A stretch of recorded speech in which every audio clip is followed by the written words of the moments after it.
Good afternoon. Regional Outreach Bureau Kolkata and Field Outreach Bureau Chuchura jointly organizes today's webinar on COVID pandemic waves and the needs for vaccination.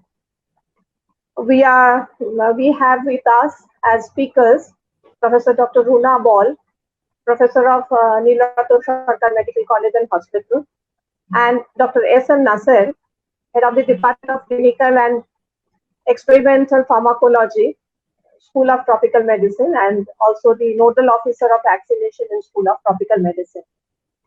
On behalf of Regional Outreach Bureau, I am Shumita. Along with me from Field Outreach Bureau Chuchura, my colleague Sandipan Dasgupta is also with us. And we are also joined by our Additional Director General, Jen Namchu. I would first like to request Madam Namchu to welcome our guests and begin the webinar. Madam. Good afternoon, Namaskar. Professor Dr. Runa Ball, Dr. S.M. Nasir. We would like to really welcome you to this webinar, which हम लोग के लिए ये बहुत important है. आप जो भी ये समय जा रहे हैं, and all of us have been facing it, all of us in different ways. So we like to reiterate the importance of having vaccine and spreading the message across. So this is a small effort on our part to try to give this public message. And though we are online, we hope that this message, because we would like to put it on YouTube also, and now we are on Facebook Live. So we are trying to share it as many as possible.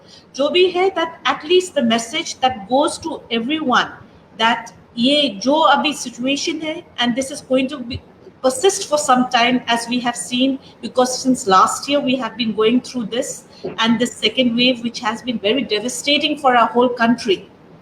So we need to, I think so, keep on reiterating, and then we have such learned people, practitioners, doctors who are in the field that they can tell. And then, because yes, it is just a small part of our effort, but jo bhi hai ye jo language, because each one of, maybe we are speaking in English, but then we would like to reach a target audience in the state. So it can be in Bengali, and then people know. And in case they want to ask also, I think so we can take a few questions if it's possible.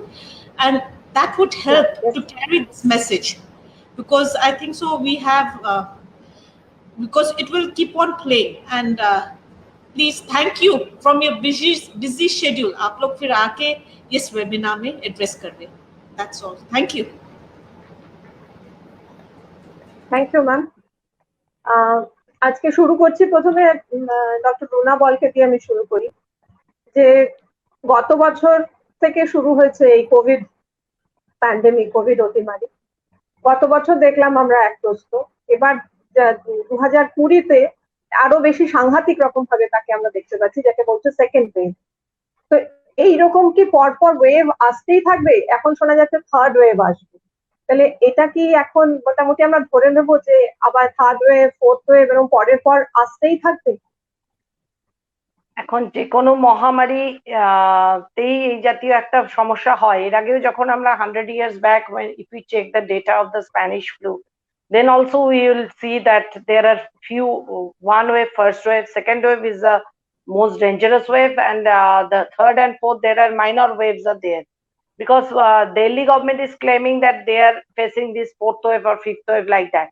So anytime there may be a peak of cases, we call it wave, and then by natural process এবং সাধারণভাবেই সেটা আস্তে আস্তে নেমে আসবে, এবং তারপরে আবার সেই আবার যখনই আবার কিছুটা শিথিলতা চলে আসবে আমাদের কোভিড বিহেভিয়ারে, আবার নতুন করে হয়তো একটা ওয়েভ আসবে। এরকম থার্ড ওয়েভ তো আসবেই শোনা যাচ্ছে, এবং বিদেশে কোনো কোনো জায়গায় শুরু হয়ে গেছে।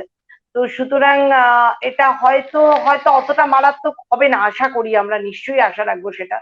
কিন্তু এই জাতীয় ওয়েভ, এক্ষুনি কোভিড আমাদের সমাজ থেকে নির্মূল হয়ে যাচ্ছে না, ওয়েভ কিন্তু আসবেই, সেটা ছোট হোক আর বড় হোক, আমাদের সেটার জন্য প্রস্তুত থাকতে হবে। তার মানে এখন আমাদের প্রস্তুতি মানে সেই মাস্ক পরা, হাত ধোয়া, ডিস্টেন্স মেনটেন করা, এগুলো তো একদম। থাকবেই। মানে ভ্যাকসিনেশন এসছে কিন্তু ভ্যাকসিন তো সবাই এখনো পাননি, এখনো অনেক হ্যাঁ, মানে বাকি আছে। যখনই ভ্যাকসিন অ্যাভেলেবল পাবেন যারা হাতের কাছে, তখনই তারা ভ্যাকসিন নিয়ে নেবেন। মানে যখন যেরকম টার্ন আসবে, প্রত্যেকটা দেশে এরম ভাবেই হচ্ছে। এবং তার সঙ্গে হাত ধোয়া, মাস্কটা হচ্ছে ভীষণ দরকার। মাস্ক পরে, এবং সেটা ঠিক মতো ভাবে পরতে হবে যাতে নাক এবং মুখ প্রপার এরিয়াটা ঢেকে থাকে। কারণ অনেকেই দেখছি মাস্ক পরছেন এমন কায়দায় যেন কাকে ফাঁকি দিচ্ছেন জানি না, তারা বোধহয় নিজেদেরই ফাঁকি দিচ্ছেন। They are keeping the mask at the nose level, মানে not fully covering nose and mouth, but just at the they are wearing it casually. কিন্তু এটা ক্যাজুয়ালি নয়, আমাদের মাস্কটা খুব ভালো করে পরতে হবে। এবং কিরকম মাস্ক পরবেন, কিভাবে পরবেন, এটা নিয়ে তো আপনারা সবাই এতদিনে অনেকটাই জেনে গেছেন যে শুধু একটা কাপড় ঝুলিয়ে নাকের সামনে তাতে কাজ হবে না, যে আঁচল দিয়ে মুখটা চাপা দিয়ে আমি চললাম, সেরম ভাবে হবে না। তো you have to wear a proper mask, maybe double masking, দুটো মাস্ক একসঙ্গে পরলে it will be more beneficial, অনেক বেশি ভালো হবে যদি আমরা দুটো মাস্ক একসঙ্গে পরি, এবং নাক এবং মুখ সবসময় ঢেকে। হ্যাঁ, তাহলে এবার যারা ভ্যাকসিন পাননি, বা যেমন 18-র নিচে ভ্যাকসিন নেই, আর যারা ভ্যাকসিন এখনো বয়সের মধ্যে করেছেন কিন্তু ভ্যাকসিন পাননি, তাদের জন্য তো এই প্রতিষেধকটা নিতেই হবে, যে মাস্ক পরতে হবে, হাত ধুতে হবে। যারা ভ্যাকসিন পেয়েছেন তাদের ক্ষেত্রেও কি এটা গুরুত্বপূর্ণ, ডক্টর নাসের? হ্যাঁ, এটাই আমি বলছিলাম। ভ্যাকসিন আমাদের সবাইকেই নিতে হবে, ভ্যাকসিন সবাইকে নিতে হবে। 18 বছরের উপরে এখন অবধি আমরা সবাইকেই বলছি ভ্যাকসিন নেওয়ার জন্য। এবং 45-এর উপরে অলরেডি আমাদের এখানে দেওয়া হচ্ছে। 21 তারিখ থেকে 18 বছরের পর থেকে সবাই ভ্যাকসিন পেয়ে যাবে। কিন্তু এটা তার মানে এটাই নয় যে ভ্যাকসিন নেওয়ার পরেই আমি পুরোপুরি প্রোটেক্টেড হলাম। এমনিতেই ভ্যাকসিন নেওয়ার পরে 2 উইকস এর পর থেকে সেকেন্ড ডোজ কমপ্লিট হওয়ার পরে ভ্যাকসিনেশনের এফেক্টটা ভালো মতো পাওয়া যেতে পারে। ইন বিটুইন তো বটেই, তারপরেও ভ্যাকসিনেশনের পরেও আমাদের কিন্তু প্রোটেকশনগুলো চালিয়ে যেতে হবে। প্রোটেকশন ইন দ্য সেন্স, যেটা ডক্টর বল বললেন, যে mask is very important, and sanitisation এবং মাস্কিং এবং ডিস্টেন্স মেনটেন করা, যে আপনার খুব গ্যাদারিং করা, একসঙ্গে বসে গল্পগুজব করা মাস্ক ছাড়া, এটা প্রায়ই দেখা যাচ্ছে। সেটাও আমার মনে হয় উচিত নয়।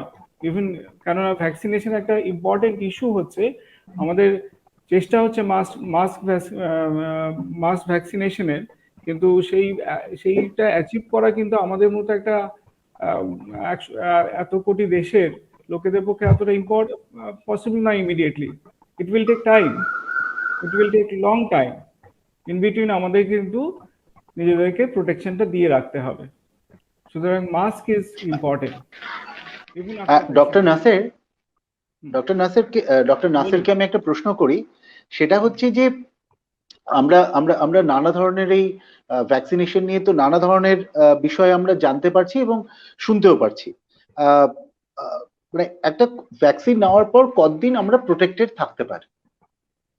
না, এটা নিয়ে দেখুন এখনো পর্যন্ত আমরা কনক্লুসিভলি কিছু বলতে পারছি না। ভ্যাকসিন নিয়ে কতদিন প্রোটেক্টেড থাকবো, আমরা 6 মাস পরে আবার অ্যান্টিবডিটা এটা নেমে যাবে কিনা, কিংবা কতটা নামছে আবার নতুন করে এফেক্টেড, এখনো আমরা এটা কিন্তু it is under study. Still now আমরা বলতে পারি না কতদিন অবধি আমরা রিয়েলি প্রোটেক্টেড থাকবো। এবং এরকমও এখন কিছু স্টাডি হচ্ছে যে whether we need for another third dose of vaccination. Still আমরা বলবো যে সেকেন্ড ডোজ অফ ভ্যাকসিনেশনের পরে if we maintain all our COVID appropriate behavior, we are almost fully protected, at least more than 6 months if not more, but that is also under study how long we'll be protected. এখনো conclusively তার মানে কোনো জায়গা আসেনি। আচ্ছা, মানে সে ব্যাপারটা এখন পর্যন্ত আমরা জানতে পারছি না, তো সেটার জন্য অপেক্ষা করতে হবে। আমরা ভ্যাকসিনেশন শুরু করেছি কবে? আমরা 16 জানুয়ারি এখানে ভ্যাকসিনেশন শুরু করেছি, বাইরে কিছুদিন আগে থেকে। ন্যাচারালি আমাদের এখনো 6 মান্থসও ক্রস করেনি, আমাদের এখানে তো 6 মান্থসও ক্রস করেনি, জাস্ট হয়তো ক্রস করতে চলেছে আমাদের। তারপরে আমরা বুঝতে পারা যাবে। হ্যাঁ, আমরা তো এখনো 6 মাস আমাদের পেরোয়নি। আরেকটা কথা ডক্টর নাসের, সেটা হচ্ছে কি যে এই ধরুন কারোর অ্যালার্জির প্রবলেম আছে, সেক্ষেত্রে কি ভ্যাকসিনেশনটা তার পক্ষে সে নিতে পারে? কোনো অ্যালার্জিক যদি কেউ থাকে? সিভিয়ার অ্যালার্জি রিয়াকশন যদি কিছু থাকে, সেক্ষেত্রে অতি অবশ্যই ভ্যাকসিন নেওয়ার আগে ভ্যাকসিনেশন সাইটে জানাতে হবে। ইউজুয়ালি আমাদের যেটা এক্সপিরিয়েন্স দেখছি, আমরা এতদিন ধরে ভ্যাকসিন দেওয়ার পরে একটু আধটু অ্যালার্জি যাদের থাকে তাদের ক্ষেত্রে খুব একটা অসুবিধা হয় না। যেমন কেউ এসে বললেন আমার একটা চিংড়ি মাছ খেয়ে অ্যালার্জি হচ্ছে, কেউ এসে বললেন যে আমার একটা পার্টিকুলার ড্রাগের জন্য অ্যালার্জি হচ্ছে, তাদের ক্ষেত্রে আমরা অসুবিধা হয় না। একমাত্র যেটা বলা আছে সেটা হচ্ছে যে ভ্যাকসিনের যদি এর আগে কোনো ভ্যাকসিন নিয়ে সিভিয়ার অ্যালার্জিক রিয়াকশন হয়েছে, কিংবা ভ্যাকসিনের কোনো কম্পোনেন্ট সেই কম্পোনেন্টের জন্য অ্যালার্জি আছে, then it is better to avoid, or better to always it should be informed to the doctor present in the vaccination site, এবং সেটার মতো করে রিয়েলি কেয়ারফুল থাকবেন যাতে করে কোনো অ্যালার্জিক রিয়াকশন যদি হয় দ্যাট উইল বি ট্যাকেলড। কেননা প্রত্যেক ভ্যাকসিনেশন আমাদের কিন্তু অ্যানাফাইল্যাক্সিস কিট বা allergic reaction, immediate allergic reaction manage করার বন্দোবস্ত আছে। হ্যাঁ, তাহলে এই যে ভ্যাকসিন পরবর্তী যে উপসর্গ যেগুলো, সেগুলো কি তাহলে সঙ্গে সঙ্গে ম্যানেজের ব্যবস্থা রাখা আছে যেখানে ভ্যাকসিনেশন হচ্ছে সেই সমস্ত জায়গায়? হ্যাঁ, এখানে একটা জিনিস আপনাকে বলে রাখি, ভ্যাকসিনেশন সাইটে আমরা যেটা করি, ইমিডিয়েটলি আফটার ভ্যাকসিনেশন কিন্তু যে ভ্যাকসিন নিচ্ছেন তিনি চলে যান না। আমাদের একটা অবজারভেশন পিরিয়ড আছে। আমরা অলমোস্ট ইনিশিয়ালি তো half an hour observation period রাখা আছে, কোনো জায়গায় হয়তো একটু কম রাখা হচ্ছে, কিন্তু অবজারভেশন পিরিয়ডে দেখা হয় যে তার কোনো রিয়াকশন হচ্ছে কিনা, তার কোনো সাইড এফেক্ট কিছু পাওয়া যাচ্ছে কিনা। ইমিডিয়েট যদি সাইড এফেক্ট কিছু না থাকে তখন ওকে বলা হচ্ছে যে আপনি বাড়ি যেতে পারেন। কিন্তু অ্যাট দ্য সেম টাইম তাকে কতগুলো জিনিস বলা হচ্ছে, যেরকম ভ্যাকসিন নেওয়ার পরে ভ্যাকসিনেশন সাইটে একটু অসুবিধা হতে পারে, ব্যথা হতে পারে, ওখানে একটু রেডনেস হতে পারে, বাড়িতে যাওয়ার পরেও হয়তো একটু গা হাত পা ব্যথা হবে, পরের দিন সকালে বা আগের দিন সেদিন রাত্রিবেলা একটু জ্বরও আসতে পারে, mild fever. That can be tackled at home also, no problem, with paracetamol. Simple paracetamol দিয়ে গায়ে ব্যথা, জ্বর এগুলোকে ট্যাকেল করা যাবে। যদি কোনো এক্সট্রা কোনো প্রবলেম হয়, বেশি অসুবিধা হয়, তাহলে অতি অবশ্যই কাছাকাছি স্বাস্থ্যকেন্দ্রে বা ডাক্তারের সঙ্গে যোগাযোগ করতে হবে। এটা আমাদের প্রত্যেক ভ্যাকসিন যাকে দেওয়া হচ্ছে প্রত্যেককেই বলে দেওয়া হয়। আচ্ছা, একটা প্রশ্ন আমি এখানে একটু জেনে নিই।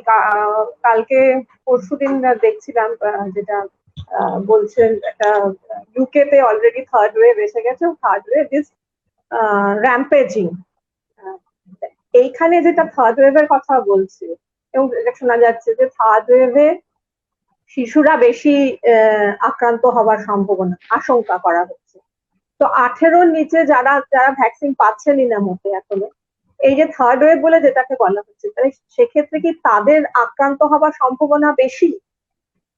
হ্যাঁ, সেটাই তো বলছে যে থার্ড ওয়েভের তাদের আক্রান্ত হওয়ার সম্ভাবনা বেশি। কিন্তু আস্তে আস্তে কিন্তু বাচ্চাদের মধ্যেও, মানে শিশুদের মধ্যেও ভ্যাকসিনের ট্রায়াল শুরু হয়েছে।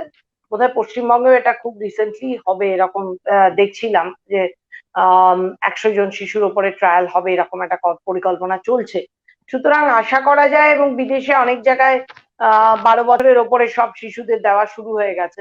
সুতরাং সেটাও ভ্যাকসিন হয়তো কিছুটা করে আস্তে আস্তে চলে আসবে। এছাড়া যে ভ্যাকসিন ছাড়া যে অন্য সুরক্ষা বিধি, all the other things, that mask, সেটা হচ্ছে 6 বছর অব্দি আমরা খুব একটা মাস্ক পরতে, মানে বাচ্চারা, একটা সদ্যজাত বাচ্চা তো পরতেই পারবে না, এবং 6 বছর অব্দিও আমরা খুব একটা, up to 6 years, mask is not such recommended.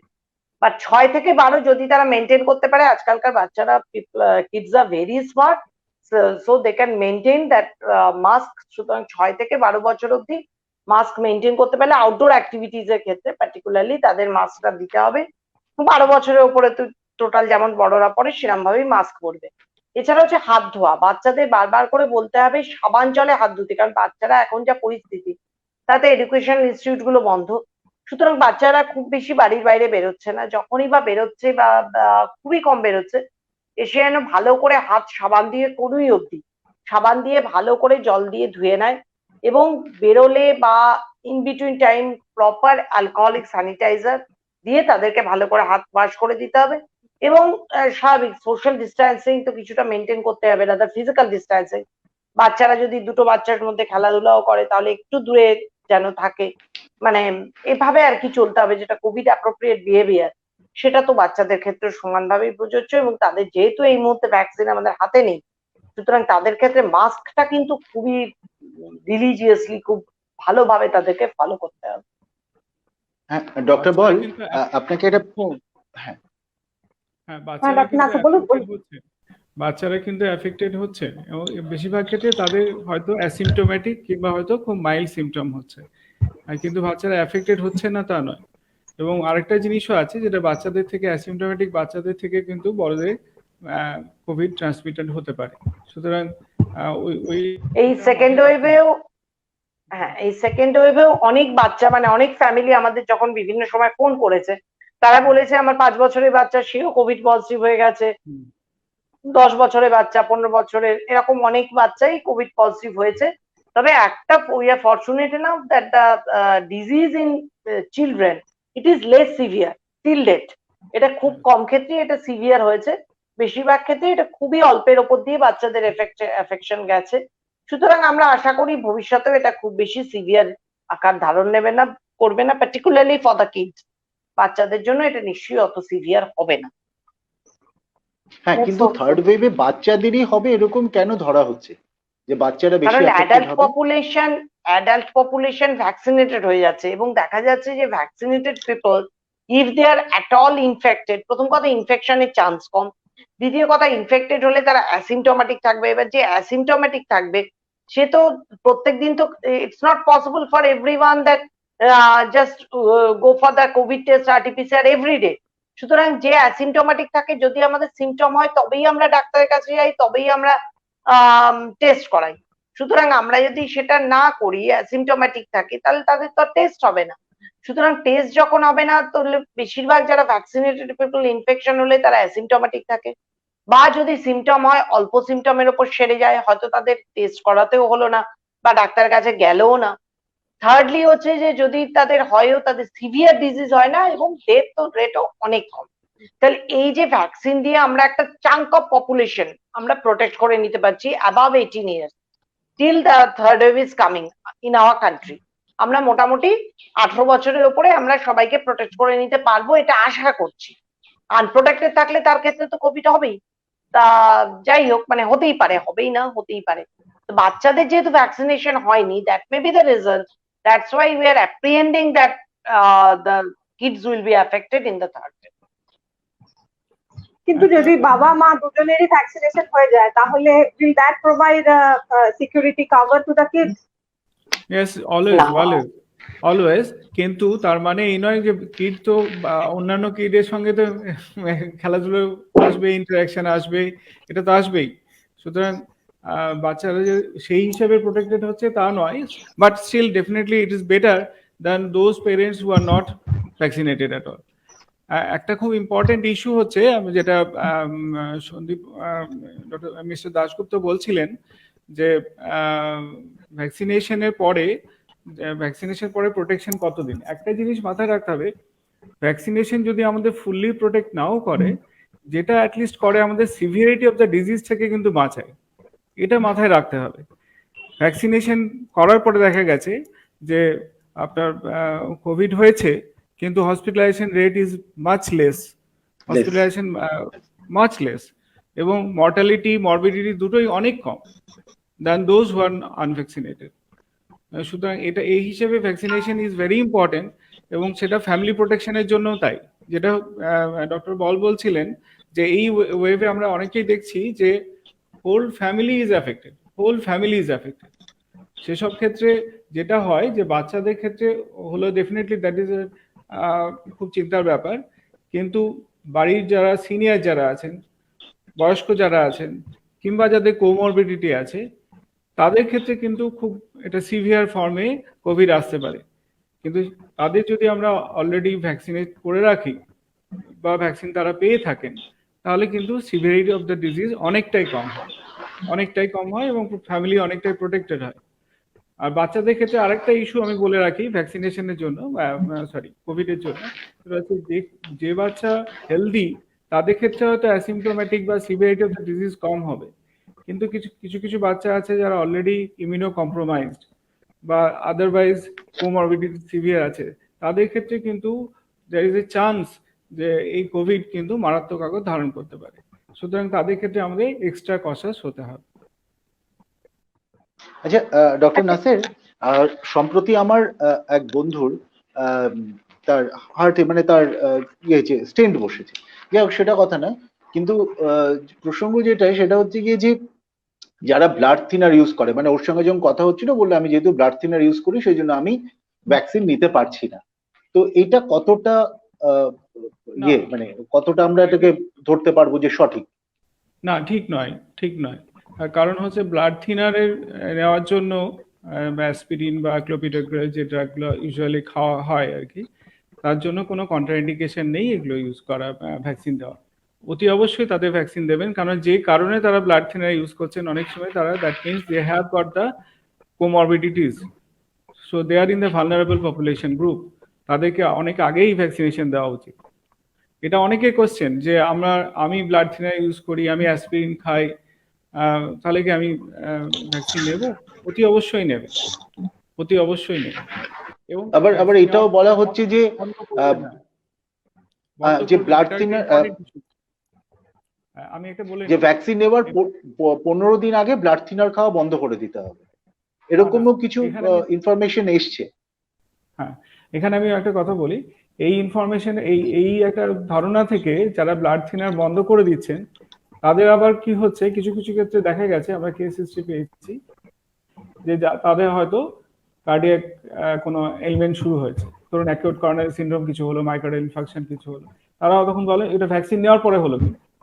হ্যাঁ, ভ্যাকসিন, তাহলে এটা উনি বললেন যে আমার ভ্যাকসিনের জন্য এটা হচ্ছে, সেটা কিন্তু নয়। আচ্ছা, তারা এটা মেইনলি কজ হতে পারে যে দ্যাট মে বি বিকজ উনি ব্লাড থিনার যেটা ইউজুয়ালি খেতেন সেগুলো বন্ধ করে দিয়েছে। এটা বন্ধ করার কোনো দরকার নেই, করবেন না। মানে যে কোনো কিছুর ক্ষেত্রেই ভ্যাকসিন নেওয়া বা ওষুধ বন্ধ করে দেওয়া বা ওষুধ চালু রাখা, যে কোনো কিছুর ক্ষেত্রেই আমার মনে হয় ডাক্তারের কাছে যাওয়াটা খুব প্রয়োজন। মানে নিজে সিদ্ধান্ত নিয়ে জিনিসটা করাটা বোধহয় খুব একটু ডেঞ্জারাস হয়ে যাচ্ছে। আর দু একটা খুব কমন কোশ্চেন আমরা ফেস করি, সেটা হচ্ছে যে ধরুন কোনো স্টেরয়েড ইউজের ক্ষেত্রে বা ইমিউনোসাপ্রেসিভ ড্রাগের ক্ষেত্রে ইউজের ক্ষেত্রে, এটা নিয়ে অনেকের কোশ্চেন আছে যে স্টেরয়েড খাচ্ছেন তারা কি ভ্যাকসিন নেবেন কি নেবেন না, বা স্টেরয়েড নিচ্ছেন বলে ভ্যাকসিন নিচ্ছেন। হ্যাঁ, যে কোশ্চেনগুলো আমরা ফেস করি আর কি, তার একটা বলছি আপনাদের। তার মধ্যে একটা হচ্ছে যে বিভিন্ন ওষুধ খাওয়ার ক্ষেত্রে বলছিলেন যে ডিফারেন্ট ড্রাগ ইউজের ক্ষেত্রে যেরকম ব্লাড থিনারের প্রসঙ্গ আসে, সেরকম স্টেরয়েড বা যারা ইমিউনোসাপ্রেসিভ ড্রাগ খান, স্পেশালি যারা রিউমাটয়েড আর্থ্রাইটিস বা ক্যান্সার পেশেন্ট, তাদের অনেকের ক্ষেত্রে এটা কোশ্চেন থাকে weather we should get vaccinated or not. তাদের ক্ষেত্রে আমাদের একই বক্তব্য, ভ্যাকসিন তাদের দিতেই হবে। স্টেরয়েড যদি চলে তাহলে আমাদের ক্ষেত্রে বা ইমিউনোসাপ্রেসিভ ড্রাগের ক্ষেত্রে যেটা হয় প্রবলেম, যে যতটা আমরা ভ্যাকসিন এফিকেসি এক্সপেক্ট করছি ততটা ভ্যাকসিন এফিকেসি তাদের ক্ষেত্রে হয়তো পাবো না। কিন্তু এরকম হতে পারে যে যদি ধরুন স্টেরয়েডটা আমরা কিছুদিন বন্ধ রাখতে পারি, যদি পারমিট করে, তাহলে সেটা বন্ধ রাখা যেতে পারে কয়েকদিনের জন্য। But if that cause enhance severity of the particular disease for which the steroid has been prescribed, তাহলে কিন্তু বলবো না স্টেরয়েড চলবে। আর লো ডোজ স্টেরয়েডের ক্ষেত্রে কোনো অসুবিধা নেই। না, এটা সুমিতা যেটা বলছিল যে ডাক্তারের পরামর্শ নিয়ে তবেই যেন ডিসিশনটা নেয়, মানে নিজের মতো স্টেরয়েড বন্ধ করে নিয়ে ভ্যাকসিন নেওয়া বা এই জিনিসটা যেন না করে। ডাক্তারের পরামর্শ বিহীনতার ক্ষেত্রে মানে আমি এটা দেখছি অনেকের ক্ষেত্রেই যে সিমটম থাকছে কিন্তু টেস্ট করাচ্ছেন না বা ডাক্তারের কাছে যাচ্ছেন না। যে এই প্রশ্নটাতে আমি পরেই আসতে চাইছিলাম যে কোন অবস্থাতে গেলে টেস্টটা করাতে হবে। বারবার করে সরকারের তরফ থেকে health and family welfare ministry বারবার করেই বলছেন টেস্ট, মোর টেস্ট। কিন্তু আমি আশেপাশে বহু লোককে দেখছি বা শুনছি যাদের সিমটম আছে, অল্প জ্বর আছে, সর্দি আছে, কাশি আছে, অথচ তারা টেস্ট করাচ্ছেন না। তো এটা তো ডেঞ্জারাস না? যদি তার থেকে থাকে তাহলে তো সে স্প্রেড করছে, ছড়াচ্ছে তার আশেপাশের লোককে। নিশ্চয়ই এটা এটা তো খুবই মানে ডেঞ্জারাস। কি কি ক্ষেত্রে অবশ্যই টেস্টটা করানো উচিত এবং ডাক্তারের কাছে যাওয়া উচিত, মানে একেবারে বেসিক লাইন, বেসিক নেসেসিটি? এক নম্বর হচ্ছে যদি ফ্যামিলির মধ্যে বা আশেপাশে কেউ কোভিড পজিটিভ হন এবং কোনো একজন যদি তার খুব ক্লোজ কন্ট্যাক্টসে আসেন, একসঙ্গে থাকেন, একই বাড়িতে থাকেন, সুতরাং তাদের বাড়ির সবারই টেস্ট করিয়ে নেওয়া উচিত। আমরা যেটা বলি টেস্টটা করতে হবে যে লাস্ট যবে এক্সপোজার হয়েছে, ধরুন একটা ফ্যামিলিতে 3 জন থাকেন, একজনের কোভিড টেস্ট আজকে পজিটিভ হলো, আজকে ধরুন আপনি 15 তারিখে পজিটিভ হলো, তারপরে তিনি আইসোলেটেড হয়ে গেলেন, কিন্তু বাকি দুজন তো এই কদিন ধরে সমানে ওনার সঙ্গেই ছিলেন। সুতরাং আমরা বলি লাস্ট এক্সপোজারে এবং বাকি দুজনের কিছু হচ্ছে না, তারা 20 তারিখ অব্দি দিব্যি সুন্দর হচ্ছেন যে না আমরা টেস্ট করবো না। But the point is last এক্সপোজারে 5 দিনের পরে যদি অ্যাসিমটোমেটিকও থাকেন তাহলেও তার টেস্ট করানো উচিত। এছাড়া যদি কারোর সর্দি কাশি হয়, জ্বর হয়, জ্বরটা বেশিরভাগ ক্ষেত্রে আমরা যেটা দেখেছি, মানে অনেক ক্ষেত্রে কোভিডের জ্বরটা 1-2 দিন, বলছি বেশি তো জ্বর নেই ডাক্তারবাবু, ওই 99, 98, মানে একদম 104 পার না উঠলে আর জ্বর বলে মনে করছে না। But that's not the proper case. Actually 99, 98 if সেটাকেও আমরা কোভিডের ক্ষেত্রে বেশ সাংঘাতিক ফিভার হিসেবেই ধরে নেব, কারণ তাহলেও তার যদি জ্বর থাকে, কাশি হয়, এছাড়া শ্বাসকষ্ট বা ডায়রিয়া, যেটা another important feature in this second wave, যে প্রচন্ড ডায়রিয়া হচ্ছে, ডায়রিয়া নিয়ে প্রেজেন্ট করছে রুগী, বিশেষ করে বাচ্চাদের ক্ষেত্রে, যেটা অনেক সময় আমরা কদিন আগে একটা স্বাস্থ্য ভবনের ওয়েবিনারে শুনছিলাম যে ডায়রিয়া নিয়ে প্রেজেন্ট করছে বাচ্চারা, তাদের দেখা যাচ্ছে কোভিড পজিটিভ। সুতরাং টেস্ট করানোর ক্ষেত্রে কোনো রকম দ্বিধা কিচ্ছু রাখার দরকার নেই, অবশ্যই টেস্ট করাতে হবে। এবং মানে বিন্দুমাত্র সন্দেহ যদি হয় যে কেন হচ্ছে না, আমার তো কোভিড হয়নি, এই কথাটা না ভেবে টেস্ট করা উচিত এবং টেস্ট করে তার রেজাল্ট অনুযায়ী চিকিৎসা শুরু করা উচিত যত তাড়াতাড়ি সম্ভব। ডক্টর বলকে একটা প্রশ্ন করি, যে ধরুন আমি একটা ধরুন কোভিশিল্ড নিলাম, কিন্তু মানে সেই কোভিশিল্ড নেওয়ার পরে ভুলবশত যখন আরেকবার সেখানে কোভ্যাক্সিন দিয়ে দেওয়া হলো, আমি পুরোটাই বলছি, এরকম ঘটনা ঘটেছে, 2-একটা এরকম ইনস্টেন্স পাওয়া গেছে, সেক্ষেত্রে কি কি ধরনের প্রবলেম হতে পারে?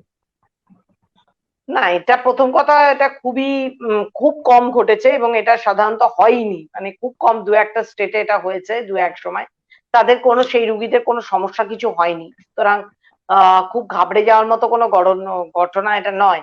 So but it should not be, definitely আমরা ভ্যাকসিনকে এরকম চেঞ্জ করতে নাই করা হচ্ছে এবং বলা হচ্ছে যে যেটা নিচ্ছে সেটাকেই সে নেবে, এবং সে ব্যাপারে সবাই তাদের কাছে লেখা থাকছে, অ্যাপে রেজিস্টার্ড করা থাকছে। So it is a far more digitally advanced case of vaccination, যেটা মানে বলতে গেলে প্রায় সারা ভারতবর্ষে এটা ফার্স্ট টাইম যে এতটা ডিজিটালি এরকম করে আমরা রেজিস্টার করে ভ্যাকসিনেশন হচ্ছে, this is the first time.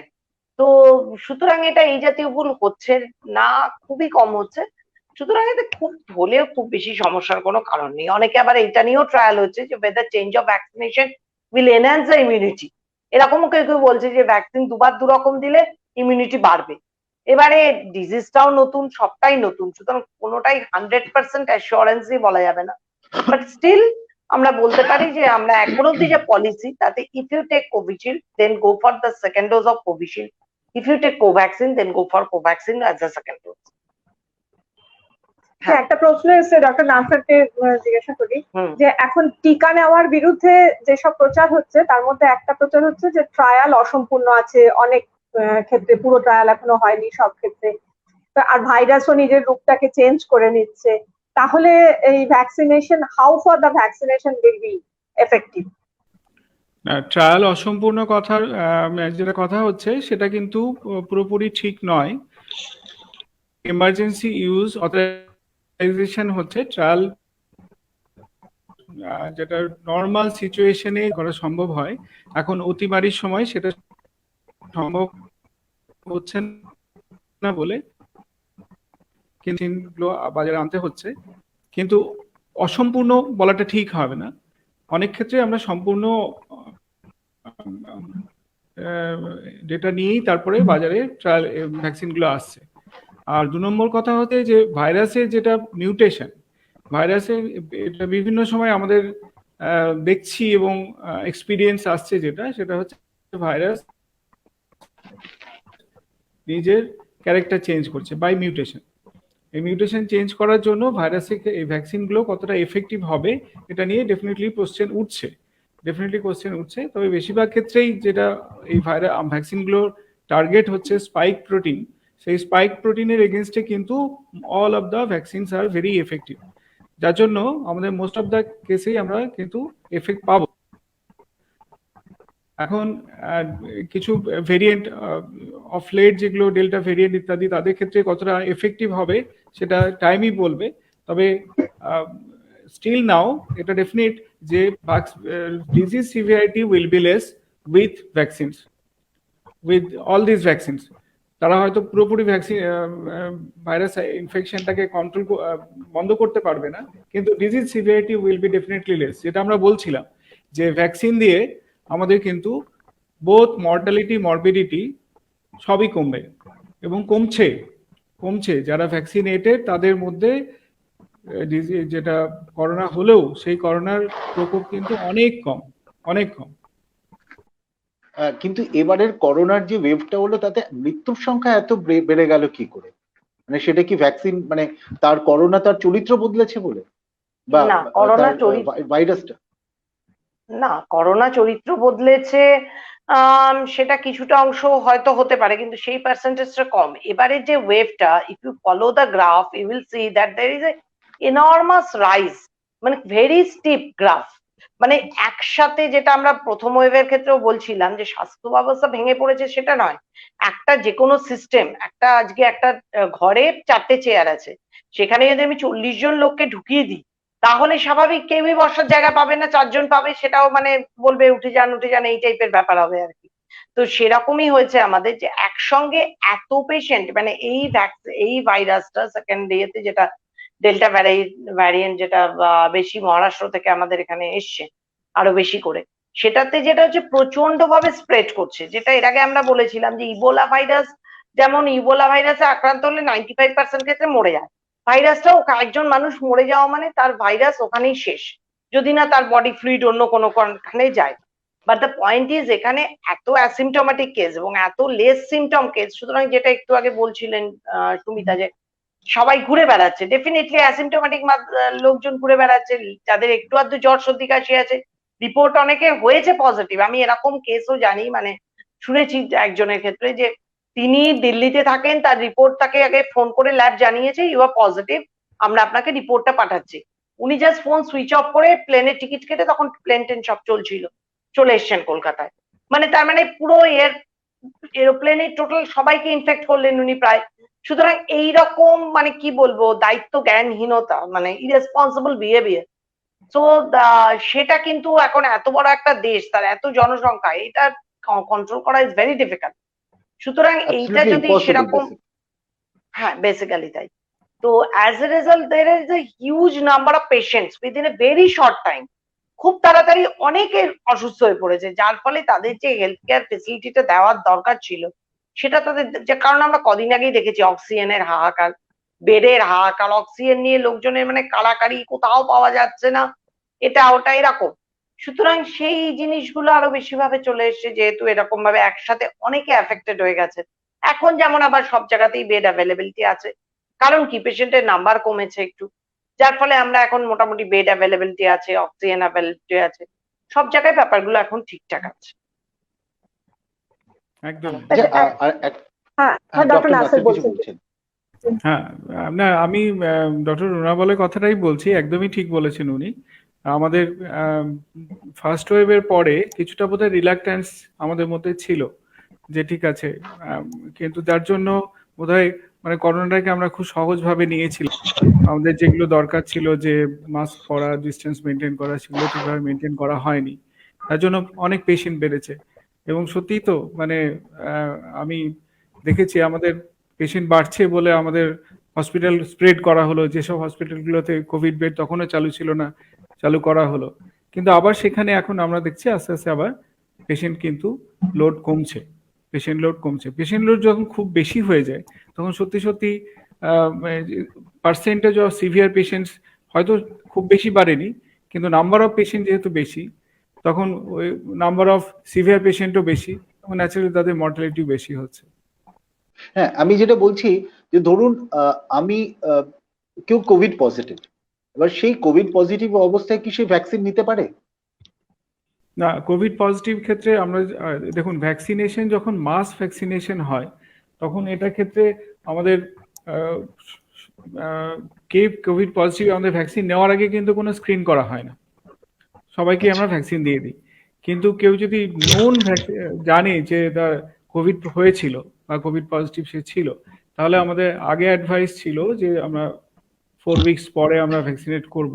কিন্তু এখন যেটা করা হচ্ছে যে আমাদের 3 মাস পরে আমরা ফার্স্ট ডোজ ভ্যাকসিন নেব কোভিড পজিটিভ হওয়ার পরে। একটা প্রশ্ন এসেছে যে কোভিড থেকে সুস্থ হবার কতদিন পরে ভ্যাকসিন নিলে ঠিক হবে? আমরা যেটা বলবো যে কোভিড যেদিন পজিটিভ হয়েছে সেদিন থেকে 3 মাস পরে ভ্যাকসিন নিন। যেদিন কোভিড পজিটিভ এসছে রিপোর্ট সেদিন থেকে 3 মাস পরে ভ্যাকসিন। আর অ্যাকচুয়ালি যদি কোভিড দুটো ডোজের মাঝখানে হয়, মানে ফার্স্ট ডোজ নেওয়া হয়ে গেছে তারপরে কোভিড পজিটিভ, তাহলে সেকেন্ড ডোজটা? সেকেন্ড ডোজটার ক্ষেত্রেও তাই হবে, ওই যে ফার্স্ট ডোজের পরে যে দিনে ওনার কোভিড পজিটিভ হচ্ছে সেই দিন থেকে 3 মাস পরে উনি সেকেন্ড ডোজ নেবেন।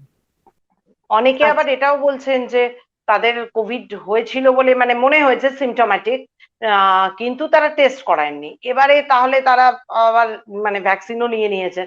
সেক্ষেত্রে যদি কোভিড যদি টেস্টও না করান তবুও মিনিমাম তারপরে 3 মাস পরেই নিতে বলছে সারা ভারতবর্ষে, এটা গভর্নমেন্ট অফ ইন্ডিয়ার গাইডলাইন। সুতরাং সেটা ফলো করে 3 মাস পরে যদি টেস্ট নাও করান, অনেকে হয় যে টেস্ট করাতে পারলেন না, তখন কিন্তু গভর্নমেন্ট অফ ইন্ডিয়ার গাইডলাইন এটা সেভাবেই 90 ডেজ পরেই নিতে হবে। আচ্ছা, আরেকটা প্রশ্ন উঠছে, যখন কারোর কোভিডে আক্রান্ত হচ্ছেন তার মধ্যে তো অ্যান্টিবডি তৈরি হচ্ছে, তো সেটাই যখন তৈরি হয়ে যাচ্ছে তাহলে ভ্যাকসিনের কি দরকার? অ্যান্টিবডি তৈরি তো হচ্ছে ঠিকই, ডেফিনেটলি যে কোনো রোগেই, কিন্তু যেমন এক একটা রোগের চরিত্র বলতে গেলে এক এক রকম। যেমন চিকেন পক্স আমরা সবাই জানি মোটামুটি ভাবে লাইফে একবারই হয়, মানে যদি হয় ভ্যাকসিন না দেওয়া থাকলে বা কিছু, তারপরে repeat infection of chicken pox is very very rare, এরকম কথা। কিন্তু সর্দি জ্বর, ইনফ্লুয়েঞ্জা, দেখবেন এটা তো কোভিডটা তো একটা ইনফ্লুয়েঞ্জা টাইপের ভাইরাস, মানে ইনফ্লুয়েঞ্জা ভাইরাস না, মানে ওই টাইপের রোগ করে, respiratory symptoms, severe acute respiratory illness.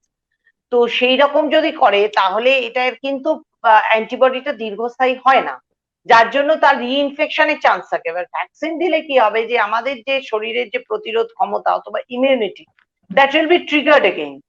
So সেজন্য দুটো ডোজ দেওয়া হচ্ছে, দিলে পরে এরপরে আমাদের ফার্দার আলোচনা নিশ্চয়ই আসবে, ফার্দার গবেষণা হবে, রিসার্চ গোয়িং অন, যে whether it is sufficient after the 2 doses of vaccination and natural infection everything, whether it is sufficient।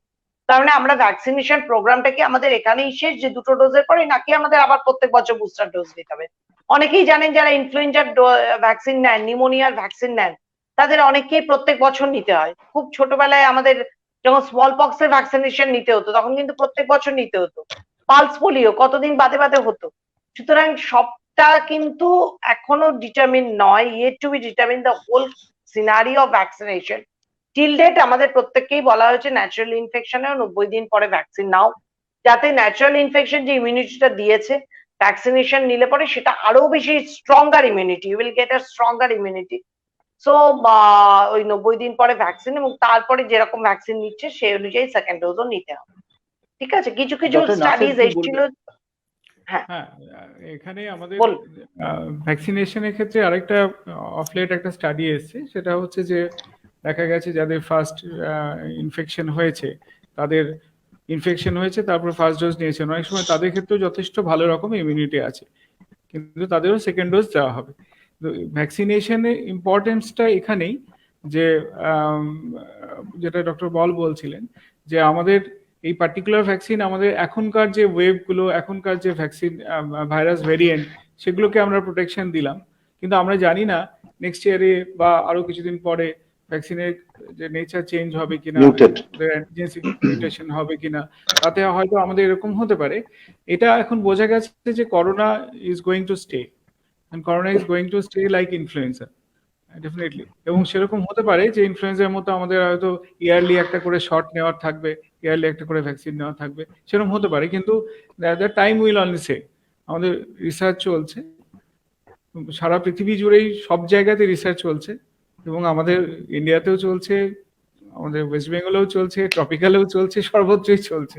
Research is everywhere going on. আমরা নতুন ইনফরমেশন পাওয়ার জন্য খুঁজে বেড়াচ্ছি। তার মানে এটা আমাদেরকে এখন মেনে নিতে হবে যে we have to live with it. We have to live with COVID. Yes. Definitely. এবং কোভিড এর সঙ্গে থাকতে হবে বলে কোভিডকে আর অত ভয় করলে চলবে না, কিন্তু অ্যাট দ্য সেম টাইম আমি কোভিড জয় করে গেছি বলে ভাবলেও হবে না। মানে আমাদেরকে ভাবতে হবে যে কোভিড আমাদের আছে, কোভিডের সঙ্গে আমাদের থাকতে হবে, সেই জন্য আমাদের যেরকম কোভিড অ্যাপ্রোপ্রিয়েট বিহেভিয়ার সেগুলো মেনটেন করে চলতে হবে।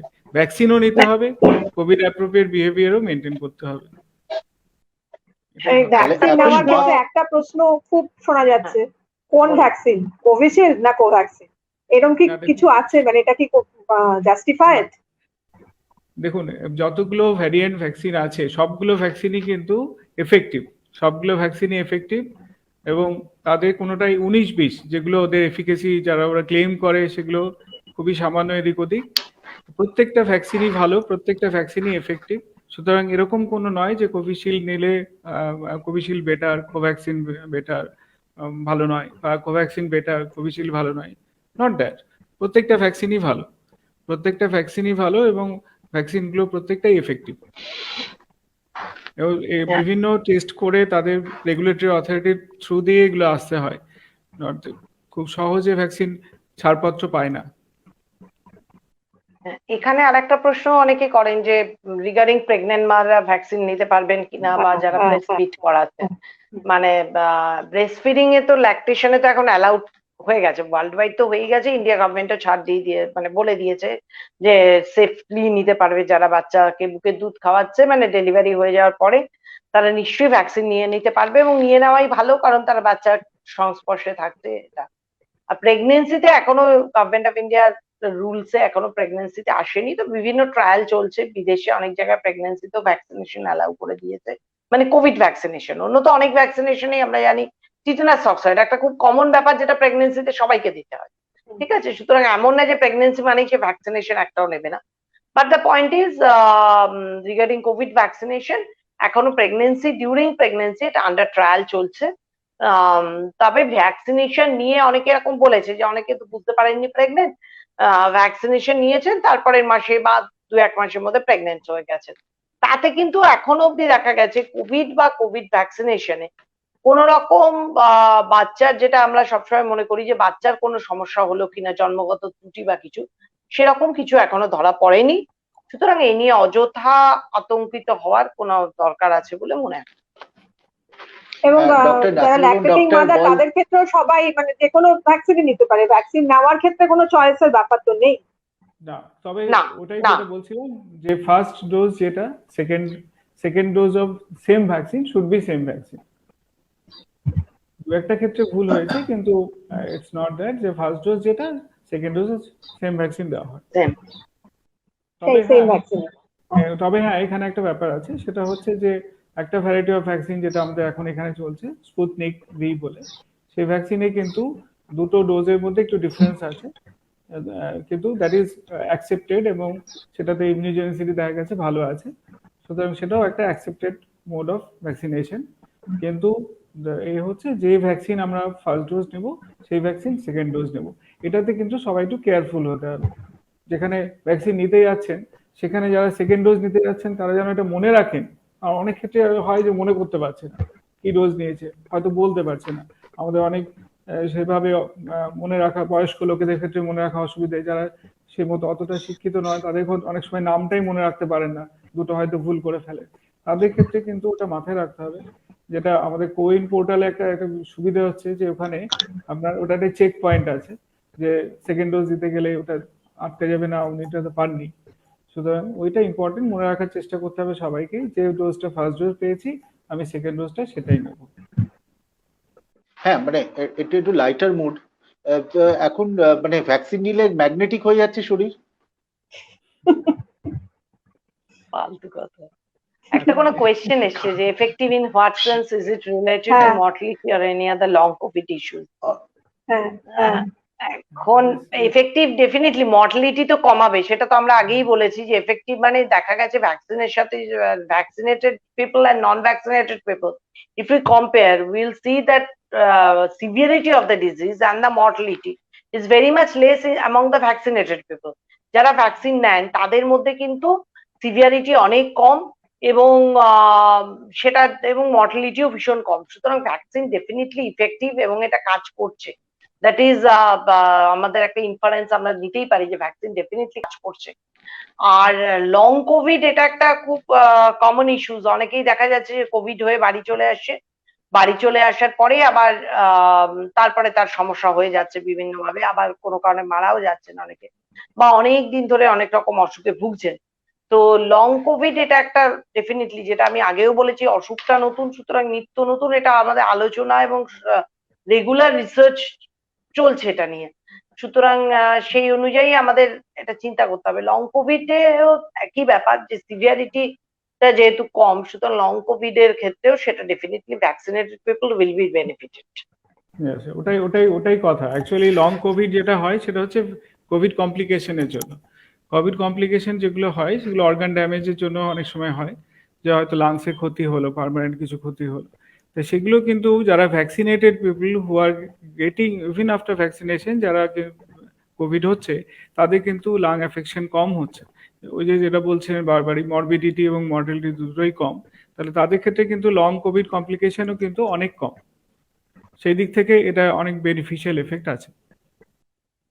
আচ্ছা, এটা কি কোনো রিসার্চ হয়েছে মানে ইন্ডিয়াতে অ্যাটলিস্ট যাদের ভ্যাকসিনেশন কমপ্লিট হয়ে গেছে তাদের ক্ষেত্রে কোভিড এর ইনফেকশন বা কোভিড ডেথ কত পার্সেন্ট হয়েছে কিনা, আদৌ এটার কি কোনো ডেটা কিছু পাওয়া যাচ্ছে?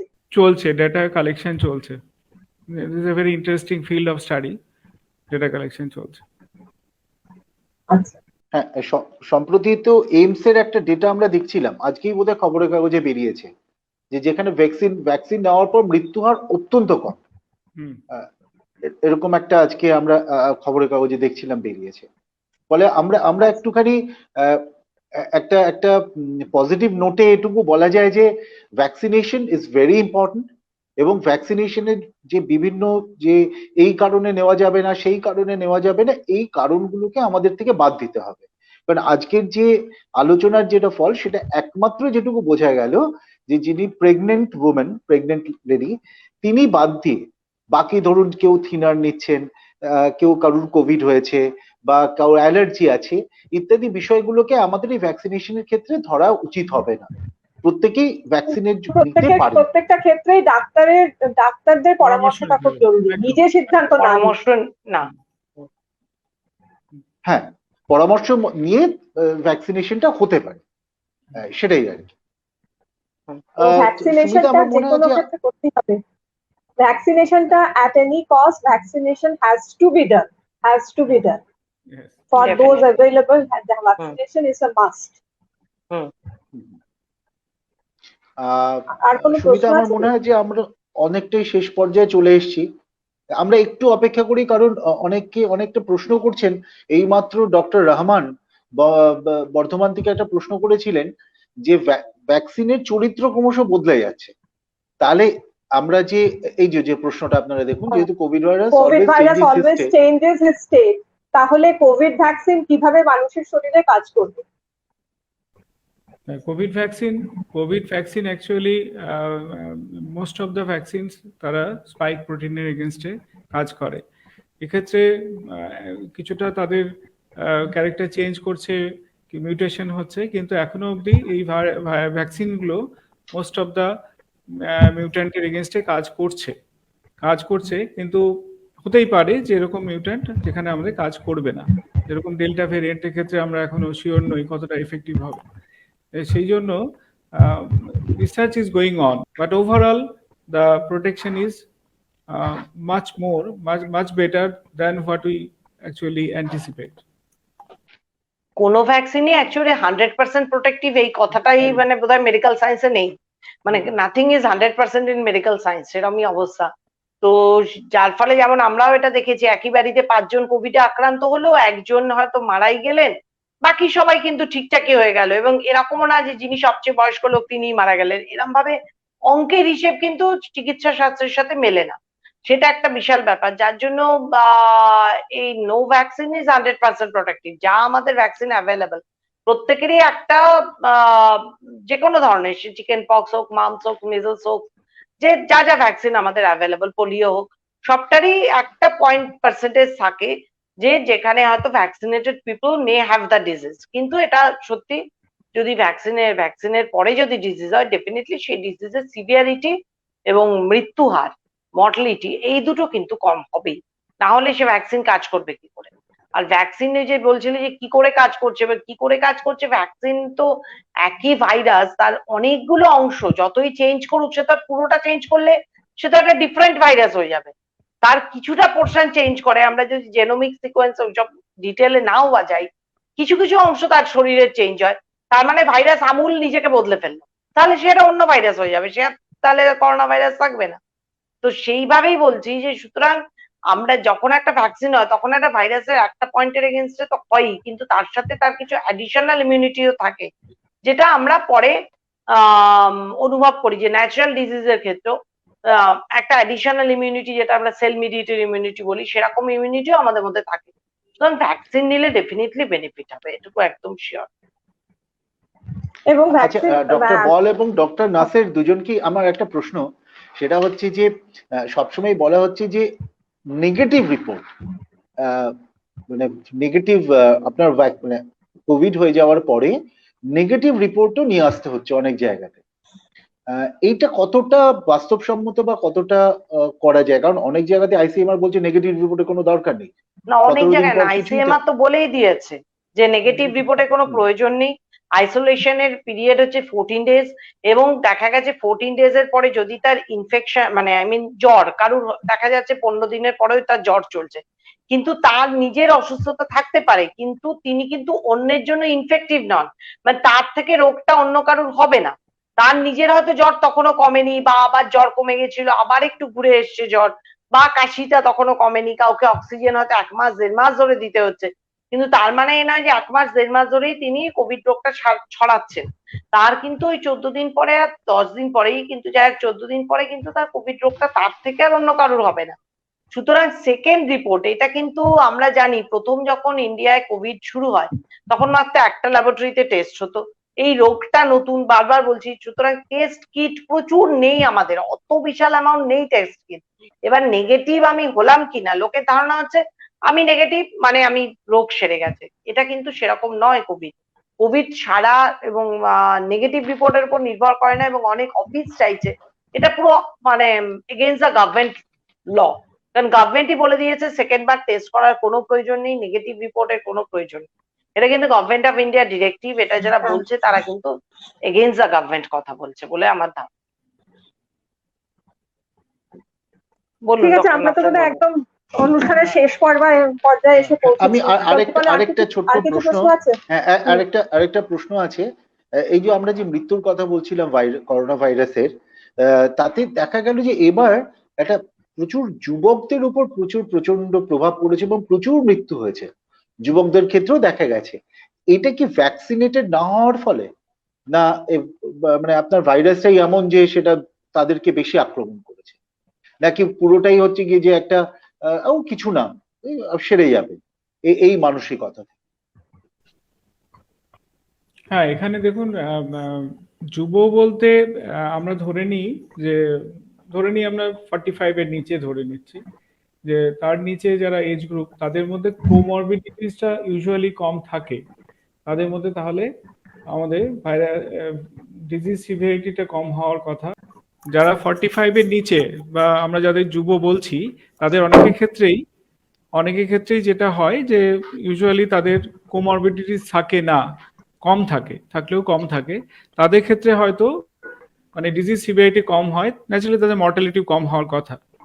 আমাদের এখানে হয়তো যে এখন ইনফরমেশন গুলো আসছে সেগুলো যদি খুব ভালো করে দেখা যায়, যে তাদের দেখা যাবে যে অনেকের ক্ষেত্রেই কিন্তু তাদের হয়তো কিছু কোমরবিডিটিস ছিল, ইয়াং এজ গ্রুপের মধ্যে কিছু কোমরবিডিটিস ছিল। আর ডেফিনেটলি এটা তো বটেই যে তাদের মধ্যে অনেকেরই হয়তো যে কোভিড অ্যাপ্রোপ্রিয়েট বিহেভিয়ার করা উচিত ছিল সেগুলো করেননি, বা সেগুলোকে মেনটেন করেননি। আর ভ্যাকসিনেশনের কথা যদি বলেন, যে স্পেশাল কিছু গ্রুপ ছাড়া তো এখনো আমাদের তাদের ভ্যাকসিনেট করা হয়নি। ন্যাচারালি ভ্যাকসিনেট করা হলে নিশ্চয়ই তাদের মধ্যে আরো এই ডিজিজের প্রাদুর্ভাবটা আরো কমবে। এটার একটা কারণ কি হতে পারে যে হয়তো প্রথম থেকেই টেস্ট করিয়ে প্রথম থেকেই চিকিৎসার যায়নি, আন্ডার ট্রিটমেন্ট হয়নি, সেটা কি একটা কারণ হতে পারে যে যখন গেছে তখন it is already too late? হ্যাঁ, নিশ্চয়ই প্রথম থেকে তারা বাড়িতে মানে নেগলেক্ট করেছে, টেস্টও করায়নি। কারণ টেস্ট যদি না হয়, কোভিড টেস্ট না হলে আমাদের হাসপাতালের পরিকাঠামো অনুযায়ী সারি বেড আর কোভিড বেড পাওয়াও খুব ডিফিকাল্ট। হঠাৎ করে তার যখন স্যাচুরেশন ফল করে গেছে তখন তার টনক নড়েছে যে এখন আমায় হাসপাতালে যেতে হবে। মানে এটা যেন না হয়, মানে একদম প্রথমেই সিমটম হলে যদি টেস্টটা করিয়ে নেয় তাহলে মানে প্রপার সময়ে আমরা ঠিকমতো ইন্টারভেনশনটা করা যায়। আদারওয়াইজ কিন্তু হাতের বাইরে চলে গেলে রুগী তখন তাকে ইন্টারভিন করা উইথ ডিফিকাল্ট।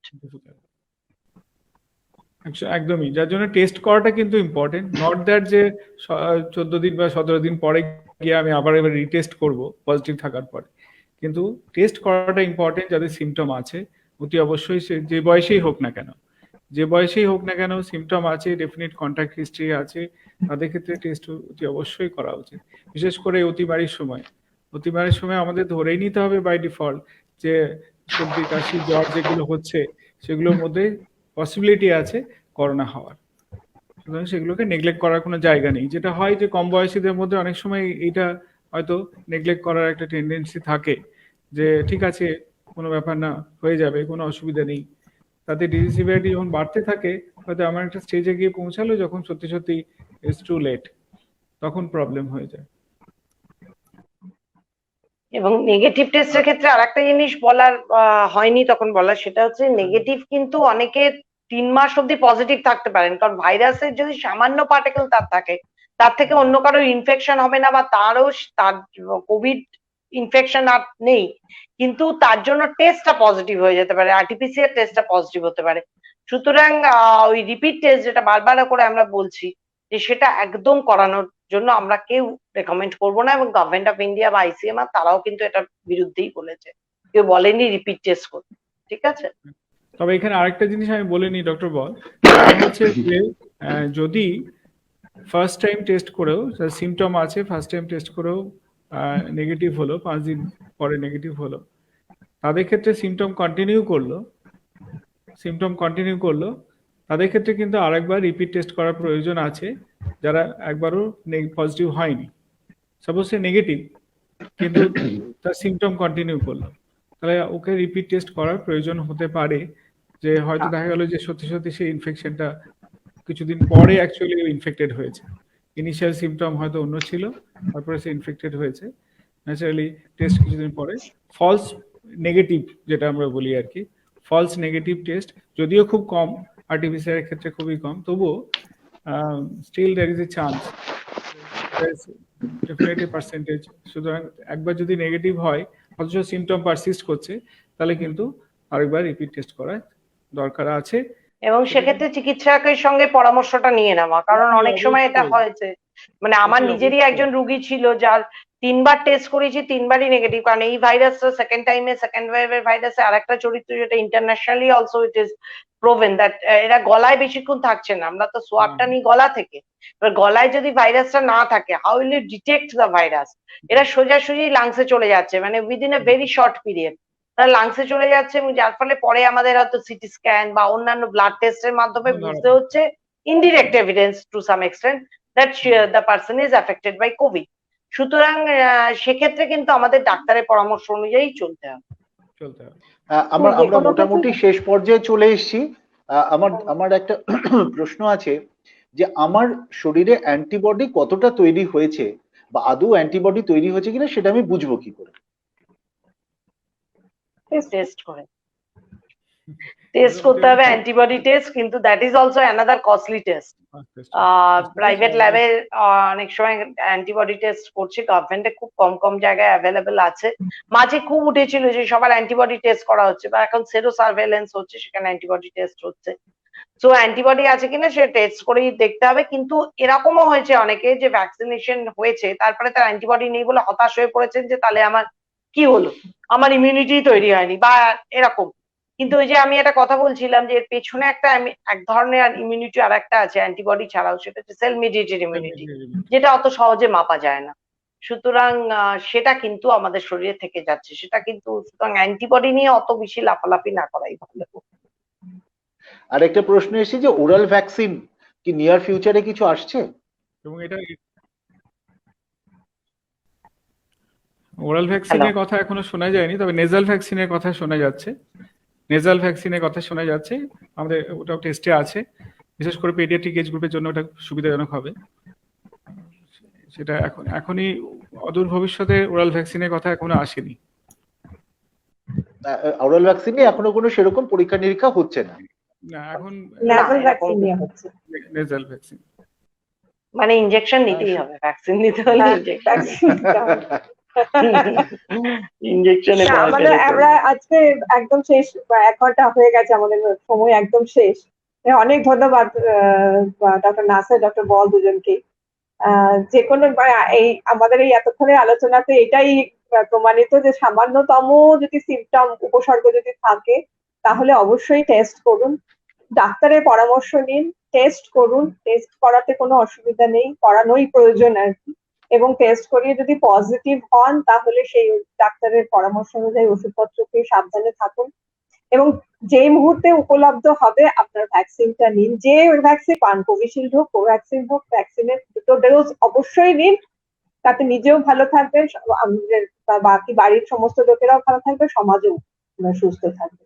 আর আমাদেরকে মেনে নিতে হবে যে এই অসুখটার সঙ্গে আমাদের আরো অনেকদিন ঘর করতে হবে, এবং তার জন্য আমাদের হাতে একটাই অস্ত্র, সেটা হচ্ছে ভ্যাকসিন। অনেক ভ্যাকসিন, ধন্যবাদ। মাস্ক, স্যানিটাইজার এবং সাবান, এই চারটে আমাদের অবশ্যই রাখতে হবে, এবং দূরত্ব বিধিটা মেনটেন করে চলতে হবে। ধন্যবাদ সবাইকে। ভারত সরকারের তথ্য সম্প্রচার মন্ত্রকের তরফ থেকে আপনাদের সকলকে ধন্যবাদ। আমরা অনুষ্ঠানটা এখানেই শেষ করছি। ধন্যবাদ।